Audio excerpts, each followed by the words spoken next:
Bagaimanakah kondisi terkini di Gunung Sinabung? Kita akan menghubungi rekan kami, ada Aditya Pranata di sana. Adit, bagaimana aktivitas gunung sepanjang hari ini? Ya, Ardi, Sinta dan juga pemirsa, memang hari ini tercatat Gunung Sinabung erupsi sebanyak 2 kali. Pagi tadi sekitar pukul 6:58 waktu Indonesia Barat, dan tadi siang tepat pukul 11 waktu Indonesia Barat. Memang tadi siang erupsi tidak sebesar pagi tadi yang abu vulkaniknya sampai 7.000 meter, namun siang tadi abu vulkanik hanya mencapai 4.000 meter. Sementara abu vulkanik pagi tadi disertai dengan material yang sudah keluar mencapai seperti batu kerikil berukuran 1 cm. Ya, memang saat ini kondisi terkini di belakang saya persis pemirsa dapat terlihat dengan jelas Gunung Sinabung yang tadi juga pernyataan, kebetulan di sini bersama kami sudah ada Pak Agus, perwakilan staf dari Badan Geologi, mengatakan ini momen yang bisa dilihat cukup bagus. Ya, Pak Agus, kita ingin tahu Pak Agus, aktivitas Gunung Sinabung sampai dengan sore hari ini seperti apa? Aktivitasnya kalau kita dari aktivitas kegempaan, jadi yang menandai aktivitas gunung api ini masih terus kita mencatat kejadian gempa-gempa tremor vulkanik yang menerus dengan terus kemudian aktivitas gempa vulkanik juga masih tercatat. Kemudian kalau visual kita bisa lihat langsung asap putih tipis mengarah ke arah barat daya. Ya, asap putih tipis yang kita lihat saat ini itu asap apa Pak Agus? Itu ya kita karena asap dari gas vulkanik yang keluar dari perut gunung api. Ya Pak Agus, kita sedikit melihat tadi pagi cukup tebal sampai dengan 7.000 meter. Bahkan sudah keluar kerikil berukuran 1 cm. Ini bagaimana nih Pak? Ya, kalau dari terminologi kita itu ukurannya sudah lapili, ukuran lebih dari 2 mm. Yang kita catat di Mardideng 1 cm jatuh yang ke arah barat daya. Dan cukup lumayan tebal, sampai setebal 3 cm untuk ukuran abunya. Untuk ketebalan abunya. Ya, banyak warga yang merasa khawatir dengan erupsi ataupun juga meletusnya Gunung Sinabung ini. Sebenarnya dari beberapa faktor ataupun juga gejala Gunung Sinabung meletusnya, apa sih yang sangat membahayakan? Yang jelas untuk semua gunung api yang paling kita khawatirkan itu jatuh aliran piroklastik, atau kalau warga selalu mengenal awan panas. Itu luncurannya hingga saat ini yang pernah terjauh yang kita capai 1,5 kilometer ke arah selatan tenggara. Jadi untuk saat ini seperti kejadian letusan yang kedua hari ini itu mencatat kejadian awan panas dengan luncuran 1 kilometer ke arah selatan tenggara. Ya, kalau dari pantauan alat-alat yang kabarnya sudah memakai alat-alat canggih, itu ada tidak pertanda-pertanda ketika dia akan erupsi seperti tadi pagi?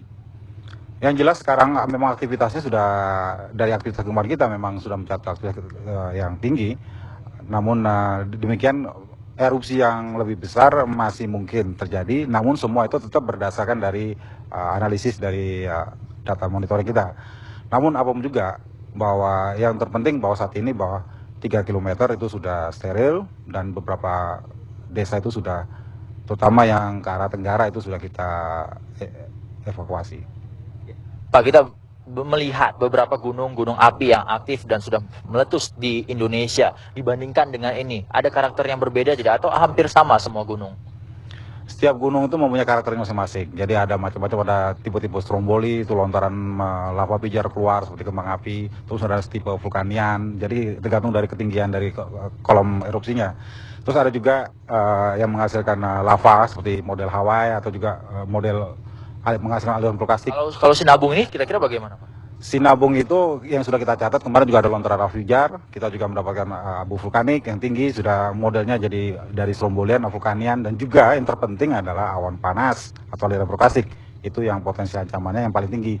Temperaturnya bisa 200 derajat Celcius, kecepatan bisa sampai yang kita catat kemarin itu 60 km per jam.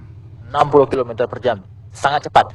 Kemungkinan nih Pak, kita ngomong masalah kemungkinan. Dalam waktu-waktu dekat ini ataupun juga ke depan, ini bisa akan lebih besar lagi terjadi erupsi daripada pagi tadi?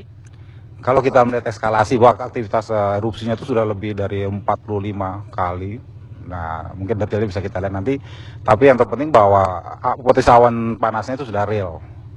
Nah, sekarang yang kita lihat nanti apakah energinya nanti berkembang dari waktu ke waktu. Itu akan kita tentukan, dan nanti kita tandai dengan statusnya.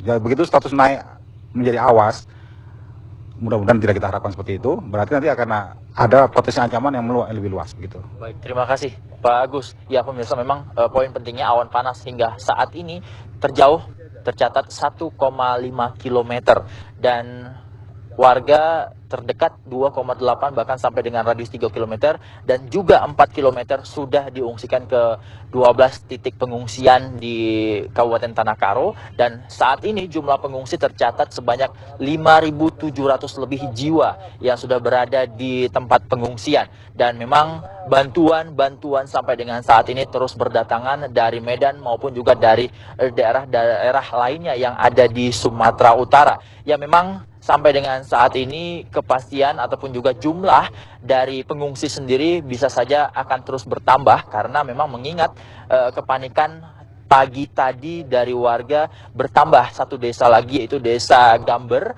yang tadinya belum mengungsi masih ada 7 namun sekarang desa Gamber pagi tadi sudah dijemput oleh TNI dan juga polisi dengan menggunakan mobil dari TNI untuk mengangkut ke lokasi pengungsian.